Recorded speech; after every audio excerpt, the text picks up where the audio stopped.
നമസ്കാരം. എല്ലാ പ്രിയപ്പെട്ട കുഞ്ഞുങ്ങൾക്കും എന്റെ ഇംഗ്ലീഷ് വീഡിയോ ക്ലാസ്സിലേക്ക് സ്വാഗതം. നമ്മൾ ഇന്ന് +1 ഇംഗ്ലീഷ് ടെക്സ്റ്റ് ബുക്കിലെ 4ാമത്തെ യൂണിറ്റായ ബ്രേവിംഗ് ദ ഹസാർഡ്സ്, ദുരിതങ്ങളെ ധൈര്യപൂർവ്വം നേരിടുക. അല്ലെ, നമ്മുടെ ലൈഫിലായാലും നമ്മുടെ നിത്യ ജീവിതത്തിൽ നമ്മുടെ പ്രദേശങ്ങളിലൊക്കെ വലിയ ദുരന്തങ്ങൾ, അല്ലെ, 2019 2020 നമ്മുടെ കേരളത്തിലുള്ളവർക്ക് മറക്കാൻ പറ്റാത്ത സംഭവങ്ങൾ സമ്മാനിച്ച വർഷമാണ്. പ്രളയം, ഉരുൾപൊട്ടൽ, പാൻഡമിക് ആയിട്ടുള്ള നിപ്പ, ഇപ്പോൾ കൊറോണ, അങ്ങനെ ഒരുപാട് അസുഖങ്ങൾ നമുക്ക് സമ്മാനിച്ച വർഷങ്ങളാണ് 2018, 19, 20. അല്ലെ, കഴിഞ്ഞ 3 വർഷങ്ങളായി നമ്മൾ കേരളത്തിൽ ഒരുപാട് ദുരിതങ്ങൾ വന്നുകൊണ്ടിരിക്കുകയാണ്. ഇപ്പോൾ ദുരിതങ്ങൾ വരുമ്പോൾ അവയെ പേടിച്ച് പിന്മാറുന്നവനല്ല മനുഷ്യൻ. അത് നമ്മുടെ മനുഷ്യന്റെ ചരിത്രം എടുത്തു നോക്കുമ്പോൾ മുതൽ നമുക്കറിയാം. 1ാം ലോകമഹായുദ്ധം, 2ാം ലോകമഹായുദ്ധം, ആറ്റമിക് ബോംബ് എക്സ്പ്ലോഷൻ, അങ്ങനെ ഒരുപാട് പ്രശ്നങ്ങൾ, വെള്ളപ്പൊക്കങ്ങൾ, ഒരുപാട് ദുരിതങ്ങൾ അനുഭവിച്ചവരാണ് മനുഷ്യൻ.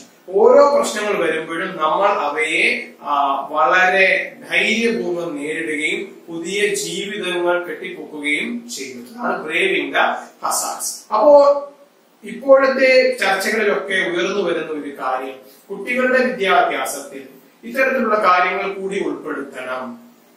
ഡിസാസ്റ്റർ മാനേജ്മെന്റിനെ പറ്റിയും ക്രൈസിസ് മാനേജ്മെന്റിനെ പറ്റിയൊക്കെ പാഠ്യപദ്ധതി ഉൾപ്പെടുത്തണമെന്ന് പറയാറുണ്ട്. കാരണം നമ്മൾ പഠിക്കുന്ന പല കാര്യങ്ങൾക്കും ഡെയിലി ലൈഫിൽ യാതൊരു ഉപയോഗങ്ങളും ഇല്ല. എന്നാൽ അങ്ങനെയല്ല, വിദ്യാഭ്യാസം നമ്മുടെ നിത്യ ജീവിതത്തിൽ നമുക്ക് ഉപയോഗപ്പെടണം. കൃത്യമായി കാര്യങ്ങൾ കൈകാര്യം ചെയ്യാൻ കുഞ്ഞുങ്ങളെ നമ്മൾ പ്രാപ്തരാക്കണം. അതുകൊണ്ടാണല്ലോ പല കുഞ്ഞുങ്ങളും ചെറിയ ചെറിയ കാര്യങ്ങൾക്ക് പോലും ആത്മഹത്യ ചെയ്യുന്നത്. റിമോട്ട് കിട്ടാത്തതിന്റെ പേരിൽ ചേട്ടനും അനിയനും തമ്മിൽ വഴക്കിടുന്നു, ഒരാൾ മറ്റൊരാളെ കൊല്ലുന്നു, അല്ലെങ്കിൽ ഒരാൾ ആത്മഹത്യ ചെയ്യുന്നു. ഭക്ഷണം കിട്ടാത്തതിന്റെ, ഇഷ്ടപ്പെട്ട ഭക്ഷണം മേടിച്ചു കൊടുക്കാത്തതിന്റെ പേരിൽ ഒക്കെ അങ്ങോട്ടും ഇങ്ങോട്ടും തല്ലുണ്ടാക്കുക ഒക്കെ.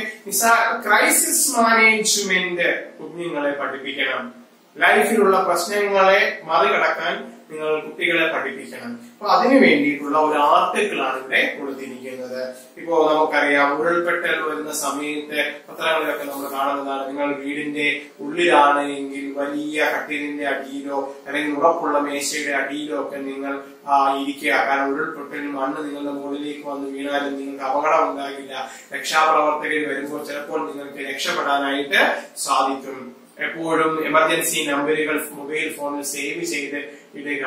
ഫയർഫോഴ്സ്, പോലീസ്, റെസ്ക്യൂ ഓപ്പറേറ്റേഴ്സ്, ഇവരുടെയൊക്കെ നമ്പർ നിങ്ങൾ സേവ് ചെയ്തിടുക. അപ്പോ ഇത്തരം കാര്യങ്ങൾ കുഞ്ഞുങ്ങളെ നമ്മൾ എന്ത് ചെയ്യണം, പഠിപ്പിക്കണം. അപ്പൊ ഡിസാസ്റ്റർ മാനേജ്മെന്റ്, അല്ലെ, നമുക്ക് നോക്കാം. പാഠത്തിന്റെ പേര് ഇങ്ങനെയാണ്, disaster and disaster management India. ഇന്ത്യയിലെ ഡിസാസ്റ്റേഴ്സ്, അല്ലെ, ദുരന്തങ്ങളും ഡിസാസ്റ്റർ മാനേജ്മെന്റ് അവയെ കൈകാര്യം ചെയ്യുന്ന രീതിയും ഇന്ത്യയിൽ, ലോകരാജ്യങ്ങളിലല്ല ഇന്ത്യയിലെ കാര്യമാണ് നമ്മളിവിടെ പറയുന്നത്. നമുക്ക് നോക്കാം. Disasters both natural and man made. Natural, സ്വാഭാവികമായിട്ടുള്ളത് നമുക്കറിയാം. വെള്ളപ്പൊക്കം നാച്ചുറൽ ആയിട്ടുണ്ടാവുന്ന ഒരു കാര്യമാണ്. ആൻഡ് മാൻ മെയ്ഡ്, മനുഷ്യരുണ്ടാക്കുന്ന ഡിസാസ്റ്റേഴ്സ് ഉണ്ട്. ഉദാഹരണം, ഫാക്ടറികളിൽ നിന്നും ലീക്കാവുന്ന വാതകങ്ങൾ, അത് മനുഷ്യന്റെ കയ്യിൽ നിന്നുണ്ടാവുന്ന തെറ്റുകൊണ്ട് വരുന്നവയാണ്. Wide spread damage and destruction, അല്ലെ, ഡിസാസ്റ്ററോട് നമുക്ക് ഉണ്ടാവുന്ന കാര്യങ്ങൾ എന്താണ്? വൈഡ് സ്പ്രെഡ് ഡാമേജ്, വളരെ വലിയ നാശങ്ങൾ, and destruction, നശീകരണങ്ങൾ.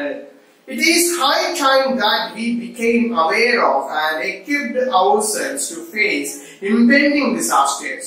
Here is an essay about disasters and their management in the Indian context. നമ്മുടെ ഇന്ത്യയിൽ നമ്മൾ ഡിസാസ്റ്റർ മാനേജ്മെന്റ് എങ്ങനെയാണ് കൈകാര്യം ചെയ്യുന്നതെന്ന് നമുക്ക് നോക്കാം. അഞ്ജന മജുംദാറിന്റെ ഒരു റിപ്പോർട്ടാണ് ഇത്, ഒരു മാഗസീനിൽ വന്ന ഒരു റിപ്പോർട്ടാണ്. നമുക്ക് നോക്കാം. Disaster is a very common phenomenon for humanity. മനുഷ്യ വംശത്തിന് ദുരന്തം എന്ന് പറഞ്ഞാൽ എന്താണ്? ഒരു സാധാരണ സംഭവമാണ്. Human beings have experienced disasters in different forms since time immemorial. മനുഷ്യൻ ഓർമ്മ വെച്ച കാലം മുതൽ ദുരന്തം പല രൂപത്തിൽ ഉണ്ടാകാറുണ്ട്. The latest world disaster report suggests that disasters have increased both in frequency and intensity. അടുത്ത കാലത്തായിട്ടുള്ള പഠനങ്ങൾ സൂചിപ്പിക്കുന്നത് ഇതാണ്. ഫ്രീക്വൻസിയിലും ഇന്റൻസിയിലും ഡിസാസ്റ്റേഴ്സിന്റെ എണ്ണം കൂടിയിട്ടുണ്ട്. എന്താണ് ഫ്രീക്വൻസി? അതായത് ഡിസാസ്റ്ററിന്റെ എണ്ണം. പണ്ട് കാലത്ത് 10 വർഷത്തിൽ ഒരെണ്ണമാണെങ്കിൽ ഇന്ന് 10 വർഷത്തിൽ 10 ദുരന്തങ്ങളാണ്. ഇന്റൻസിറ്റി, പണ്ട് ഒരു ദുരന്തത്തിൽ മരിക്കുന്ന ആളിന്റെ എണ്ണം 1 ആണെങ്കിൽ ഇന്ന് ദുരന്തത്തിൽ മരിക്കുന്ന ആളുകളുടെ എണ്ണം 100 ആണ്. അതായത് ബോത്ത് ഫ്രീക്വൻസി ആൻഡ് ഇന്റൻസിറ്റി കൂടിയിരിക്കുന്നു. People are becoming more and more vulnerable to disasters of all types. എല്ലാ തരത്തിലുള്ള ദുരന്തങ്ങൾ കൊണ്ടും മനുഷ്യർ ബുദ്ധിമുട്ടുന്നുണ്ട്. Which include earthquakes, floods, cyclones, landslides, droughts, accidents, plane crashes, forest fires, etc. പലതരത്തിലുള്ള ദുരന്തങ്ങളുടെ പേരുകളാണ് അവിടെ കൊടുത്തിരിക്കുന്നത്. എർത്തുകേക്ക് ഭൂമികുലുക്കം, ഫ്ലഡ്സ് വെള്ളപ്പൊക്കം, സൈക്ലോൺസ് കൊടുങ്കാറ്റുകൾ, ലാൻഡ് സ്ലൈഡ്സ് മണ്ണിടിച്ചിലുകൾ, ഡ്രോട്ട്സ് വരൾച്ച, ആക്സിഡന്റ്സ് അപകടങ്ങൾ, പ്ലെയിൻ ക്രാഷസ് വിമാനാപകടങ്ങൾ, ഫോറസ്റ്റ് ഫയർസ് വനത്തിലുണ്ടാകുന്ന തീ. This is quite true in the case of both developed and developing countries. അപ്പോൾ നിങ്ങൾ വിചാരിക്കും പാവപ്പെട്ടവരുടെ രാജ്യത്ത് മാത്രമേ ഇങ്ങനെ ഒരു അപകടങ്ങൾ ഉണ്ടാകുന്നുള്ളൂ എന്ന്. പാവപ്പെട്ടവനെന്നോ പണക്കാരനോ ഒന്നും ദുരന്തത്തിനില്ല. വെള്ളപ്പൊക്കം, കൊടുങ്കാറ്റ് ഇവയൊക്കെ പണക്കാരുടെ രാജ്യത്തും വരും, പാവപ്പെട്ടവരുടെ രാജ്യത്തും വരും. The floods in the UK, അതിന് ഉദാഹരണങ്ങളാണ് ഈ പറയുന്നത്. Floods in the UK നമുക്കറിയാം, യുണൈറ്റഡ് കിങ്ഡം വളരെ വലിയ ഒരു രാജ്യമാണ്. And France, and the heat waves in Europe, particularly the one of France in 2003. യൂറോപ്പിൽ ഉണ്ടായിട്ടുള്ള പ്രശ്നങ്ങൾ, 2003 ഫ്രാൻസിൽ ഉണ്ടായിട്ടുള്ള ഹീറ്റ് വേവ്സ്, ഇതൊക്കെ അതിന് ഉദാഹരണങ്ങളാണ്. Claimed lots of lives, ഒരുപാട് മനുഷ്യർ ഈ ദുരന്തങ്ങളിലൊക്കെ മരണപ്പെട്ടു. In the last few years, America has also faced devastating disasters in the form of tornadoes, hurricanes and cyclones. നമുക്കറിയാം, കഴിഞ്ഞ കുറേ വർഷങ്ങളായി എല്ലാ വർഷവും അമേരിക്കയിൽ ഏതെങ്കിലും തരത്തിലുള്ള കൊടുങ്കാറ്റ് വരും. അവർ അതിനൊരു പേരൊക്കെ ഇടും. കത്രീന എന്നോ സ്ത്രീയുടെ ഓരോ പേരൊക്കെ അവർ കണ്ടുപിടിച്ചിടുകയും ചെയ്യും. They caused great loss of lives and property. മനുഷ്യർ മാത്രമല്ല, ധാരാളം നമ്മുടെ സമ്പത്തിനും ഒക്കെ നാശനഷ്ടങ്ങൾ ഉണ്ടാകാറുണ്ട്. Even though the progress in technology is helping human beings to reduce the impact of the disasters, it is still inadequate. നമുക്ക് പണ്ടത്തെ പോലെയല്ല. പണ്ട് കാലാവസ്ഥ നമ്മൾ തമാശ രൂപേണ പറയാറുണ്ട്. കാലാവസ്ഥാ വകുപ്പിൽ വിളിച്ച് നമ്മള് എന്താണ് ഇന്നത്തെ കാലാവസ്ഥ എന്ന് ചോദിച്ചാൽ, മഴ പെയ്യാൻ സാധ്യതയുണ്ടോ എന്ന് ചോദിച്ചാൽ, ആ കാലാവസ്ഥാ വകുപ്പിലെ ഒരു ഉദ്യോഗസ്ഥൻ വെളിയിലിറങ്ങി ആകാശത്തോട്ട് കാർമേഘം ഉണ്ടോ ഇല്ലയോ നോക്കും. എന്നിട്ട് അകത്ത് വന്നിട്ട് പറയും കാർമേഘം ഉണ്ട്, മഴ പെയ്യാനും പെയ്യാതിരിക്കാനും സാധ്യതയുണ്ട്. അപ്പൊ രണ്ടും പറയും, പെയ്യാനും പെയ്യാതിരിക്കാനും സാധ്യത. പെയ്താ പറയും ഞാൻ പറഞ്ഞില്ലയോ എന്ന് ചോദിക്കും. പെയ്തില്ലയോ അപ്പൊ അവർ പറയും ഞങ്ങൾ അന്നേരം പറഞ്ഞില്ല പെയ്യാതിരിക്കാനും സാധ്യതയുണ്ട്. പക്ഷേ ഇന്ന് അങ്ങനെയല്ല. നമുക്ക് ഭൂമികുലുക്കം വരെ അറിയാനുള്ള കൃത്യമായ സജ്ജീകരണങ്ങളുണ്ട്. നമ്മളിപ്പോ നിൽക്കുന്ന ഈ മുറിയില് നമ്മൾ അഗ്നിശമന സേനയുടെ സഹായം നമുക്ക് കിട്ടും. അതിനു മുമ്പേ തന്നെ ഈ റൂമിൽ എവിടെയെങ്കിലും ഒരു തീയുടെ അംശമുണ്ടെങ്കിൽ ഉടനെ തന്നെ വെള്ളം ചീറ്റിയ തീ കെടുത്താനുള്ള സജ്ജീകരണങ്ങൾ വരെ എല്ലാ ബിൽഡിങ്ങുകളിലും ഇന്ന് ഉണ്ട്. അപ്പൊ ടെക്നോളജി അത്രയധികം വളർന്നിരിക്കുന്നു. എന്തെങ്കിലും ഒരു ദുരന്തമുണ്ട്, ഇപ്പോൾ മനുഷ്യരുടെ കയ്യിലൊക്കെ സ്മാർട്ട് വാച്ചുകളൊക്കെ ഉണ്ട്. നിങ്ങൾക്ക് ഇപ്പൊ നടന്നു പോകുന്ന സമയത്ത് എവിടെയെങ്കിലും ഒരു അപകടം ഉണ്ടായാൽ ഉടൻ തന്നെ തൊട്ടടുത്തുള്ള ആശുപത്രിയിലേക്കും ആംബുലൻസ് സർവീസിലേക്കും കോള് പോവുകയും ഒപ്പം നിങ്ങളുടെ ബന്ധുക്കളിൽ ഒരാൾക്ക് കോള് പോവുകയും ആ ബന്ധുവിനും ആംബുലൻസ് ഡ്രൈവറിനും നിങ്ങൾ എവിടെയാണ് നിൽക്കുന്നതെന്നുള്ള വാട്സാപ്പ് സന്ദേശം അല്ലെങ്കിൽ ഗൂഗിൾ മാപ്പ് സംവിധാനം വഴി അവരെ നിങ്ങളുടെ അടുത്തേക്ക് എത്തിക്കുകയും നിങ്ങളെ ഹോസ്പിറ്റലിൽ എത്തിക്കുകയും ചെയ്യാൻ ചെറിയ കയ്യിൽ കിട്ടുന്ന ഒരു സ്മാർട്ട് വാച്ച് നിങ്ങളെ സഹായിക്കുമെങ്കിൽ നമ്മുടെ ഒരുപാട് ടെക്നോളജി നമ്മുടെ ദുരന്തത്തിൽ നിന്ന് രക്ഷിക്കാനായിട്ട്, അല്ലെ? ഇപ്പൊ ഭൂമിക്കടിയിൽ പെട്ടുപോയി നമുക്കറിയാം. കുറച്ചു കാലം മുമ്പ് പെട്ടിമുടി എന്ന് പറയുന്ന സ്ഥലത്ത് ഉണ്ടായ ഒരു അപകടം. തേയിലത്തോട്ടത്തിലെ ജോലിക്കാരായ ആൾക്കാർ താമസിക്കുന്ന വീടിന് മുകളിലേക്ക് മണ്ണും പാറയും ഒക്കെ വന്നു വീണ് അവർ മരിച്ചുപോയി. അപ്പൊ അതിനടിയിൽ നിന്നും മനുഷ്യരെ രക്ഷിച്ചെടുക്കുക എന്ന് പറയുന്നത് വലിയ ബുദ്ധിമുട്ടുള്ള ജോലിയാണ്. ഇപ്പൊ JCBയും ക്രെയിനും ആധുനിക യന്ത്രങ്ങൾ ഉപയോഗിച്ച് ഭൂമിക്കടിയിൽ മനുഷ്യർ എവിടെയാണ് ഉള്ളതെന്ന് കണ്ടെത്തി അവിടെ മാത്രം തുരന്ന് അവരെ പുറത്തെടുത്ത് ആശുപത്രിയിൽ എത്തിക്കുകയും കുറച്ചുപേരെങ്കിലും അങ്ങനെ ജീവനോടെ രക്ഷിക്കാൻ പറ്റുന്നതൊക്കെ ടെക്നോളജിയുടെ വലിയ സഹായമാണ്. എന്നാൽ ഈ ടെക്നോളജി ഇനാഡിക്വേറ്റ് ആണ്. ഈ ടെക്നോളജി ഇനാഡിക്വേറ്റ് ആണ്. ഇത്തരം ടെക്നോളജികൾ നമുക്ക് ഇത്തരം കാലാവസ്ഥയിലുള്ള മാറ്റങ്ങളൊക്കെ അറിയാൻ സാധിക്കുമെങ്കിലും അപകടങ്ങളെ പലപ്പോഴും ഒഴിവാക്കാൻ നമ്മളെ കൊണ്ട് സാധിക്കുന്നില്ല. There is a direct correlation between higher human development and better preparedness to manage disasters. Look, there is direct correlation between higher human development. എന്താണ് development? വികസനം. Higher human development എന്ന് പറഞ്ഞാലോ മനുഷ്യന്റെ വികസനം. അതായത് വിദ്യാഭ്യാസം കിട്ടുന്ന ആൾക്കാർ, ഈ വിദ്യാഭ്യാസത്തിലൂടെ മാത്രമല്ല ഡെവലപ്മെന്റ് ഉണ്ടാവുന്നത്, വായനയിലൂടെ, നല്ല ശ്രദ്ധയിലൂടെ, പരിസര നിരീക്ഷണത്തിലൂടെ ഒക്കെ നമുക്ക് higher human development and better preparedness. Better preparedness എന്താണെന്ന് വെച്ചാൽ അപകടം ഉണ്ട്. അതുകൊണ്ടാണ് നമ്മൾ വലിയ കൊടുങ്കാറ്റൊക്കെ വരുന്ന സമയത്ത് റേഡിയോയിലൂടെ നമ്മൾ പറയും മീൻപിടുത്തക്കാർ അടുത്ത 48 മണിക്കൂർ കടലിൽ മീൻ പിടിക്കാൻ പോകരുത്, മുന്നറിയിപ്പ് കൊടുക്കും. Better preparedness. നമ്മൾ വലിയ സിനിമാ തിയേറ്ററുകളിലും മോളുകളിലും ഒക്കെ പോകുമ്പോൾ ആ ഭിത്തിയിൽ ഫയർ എക്സ്റ്റിങ്ക്യൂഷറുകളൊക്കെ വെച്ചിട്ടുണ്ടാവും. എന്തിനാണ്? ഇൻ കേസ് അപകടങ്ങൾ ഉണ്ടായാൽ എടുത്ത് ഉപയോഗിക്കാൻ വേണ്ടിയിട്ടാണ്.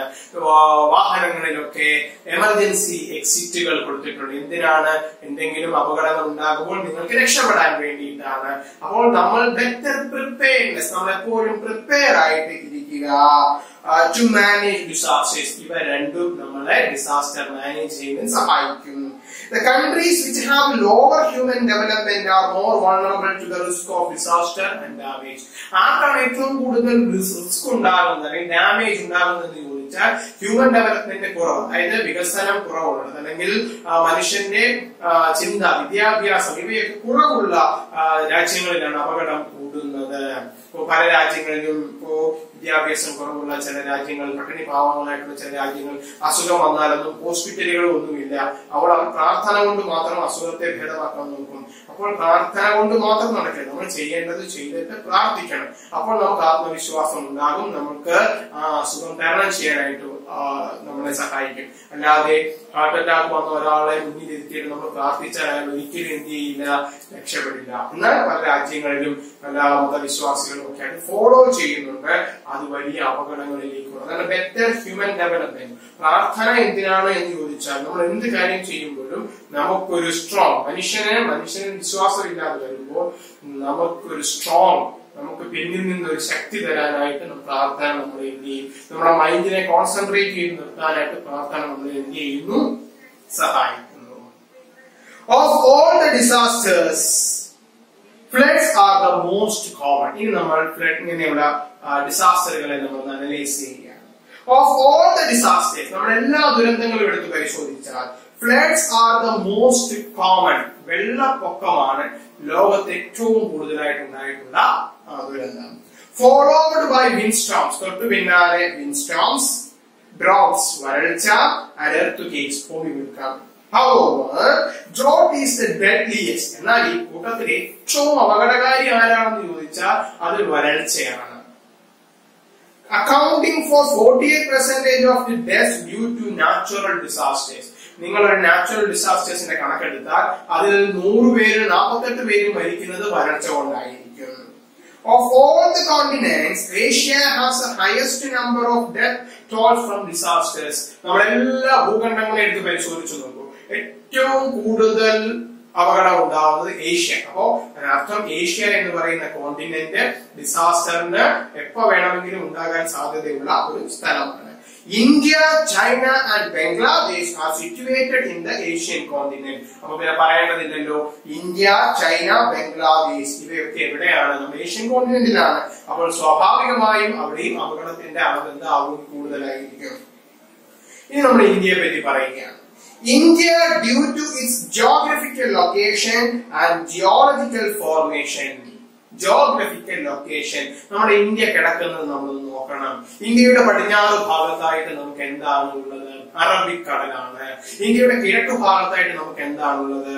ബംഗാൾ ഉൾക്കടലാണ്. അവ രണ്ട് സൈഡിൽ നിന്ന് നമുക്ക് കടലുകളുണ്ട്. ഇന്ത്യയുടെ തെക്ക് ഭാഗത്ത് ഇന്ത്യൻ മഹാസമുദ്രം, ഇന്ത്യൻ ഓഷ്യൻ. അപ്പൊ 3 സ്ഥലങ്ങളും സമുദ്രങ്ങളാൽ ചുറ്റപ്പെട്ട് കിടക്കുകയാണ്. ഇന്ത്യയുടെ നോർത്ത് ഭാഗത്ത് എന്താണ്? ഹിമാലയ പർവ്വതമാണ്, പർവ്വതങ്ങൾ കൊണ്ട് നിറഞ്ഞിരിക്കുന്ന ഭാഗങ്ങളാണ്. പോരാത്തതിന് ധാരാളം നദികളും geographical location and geological formation. India ഉണ്ടായത് എങ്ങനെ? Is highly prone to disasters. ഈ രണ്ട് കാരണങ്ങൾ കൊണ്ടാണ് ദുരന്തം ഉണ്ടാവുന്നത്. Its long coastline. ഇന്ത്യയുടെ ഏറ്റവും വലിയ ദുരന്തത്തിന് ഒരു കാരണം ഇതാണ്. ഇന്ത്യക്ക് വളരെ നീളമുള്ള ഒരു കടൽ തീരമുണ്ട്. Snow clad peaks. അടുത്തതാണ് ഇന്ത്യക്ക് മഞ്ഞു നിറഞ്ഞ മലകളുണ്ട്. And high mountain ranges, ഉയർന്ന മലകളുണ്ട്. And the perennial rivers in the north, ഒരിക്കലും വറ്റാത്ത തരത്തിലുള്ള നദികളുണ്ട്. Contain add to this problem. ഇവയൊക്കെ ഈ ദുരന്തത്തിന്റെ അളവ് കൂടുന്നതിന് ഒരു വലിയ കാരണമാകുന്നു. India, which has only 2% of the total geographical area, നമുക്കറിയാം ലോക രാജ്യങ്ങളുടെ മൊത്തം ഏരിയയുടെ കണക്കെടുത്താൽ അത് വെറും 2% മാത്രമേ ഇന്ത്യയുടെ സ്ഥാനം വരികയുള്ളൂ. നമുക്കറിയാം വലിപ്പത്തിൽ 7ാം സ്ഥാനമാണ് ഇന്ത്യക്ക്. Has to support 18% of the total population of the world. പക്ഷേ ലോക ജനസംഖ്യയിൽ ഏറ്റവും കൂടുതൽ ജനങ്ങളുള്ള രണ്ടാമത്തെ രാജ്യമാണ് ഇന്ത്യ. അതായത് വെറും 2% സ്ഥലത്ത് 8% ആൾക്കാരാണ് താമസിക്കുന്നത്. 18% ആൾക്കാരാണ് താമസിക്കുന്നത്. നിങ്ങളൊന്ന് ആലോചിച്ച് നോക്കുക. നിങ്ങളുടെ ഒരു മുറിയിൽ കൂടിപ്പോയാൽ 2 പേരാണ് നമ്മുടെ കേരളത്തിൽ താമസിക്കുന്നത്. വിദേശത്ത് പോവുകയാണെങ്കിൽ ഒരു മുറിയിൽ 14 പേരൊക്കെ താമസിക്കും. ആ റൂമിൽ 100 പേര് താമസിക്കുന്ന അവസരം ഒന്ന് ആലോചിച്ച് നോക്കിയേ. ശ്വാസം കിട്ടാതെ, ബാത്റൂം സൗകര്യം ഇല്ലാതെ, കുടിക്കാൻ വെള്ളമില്ലാതെ അവരെന്ത് ബുദ്ധിമുട്ടും. അതേപോലെ തന്നെയാണ് നമ്മുടെ ഇന്ത്യയുടെ അവസ്ഥ.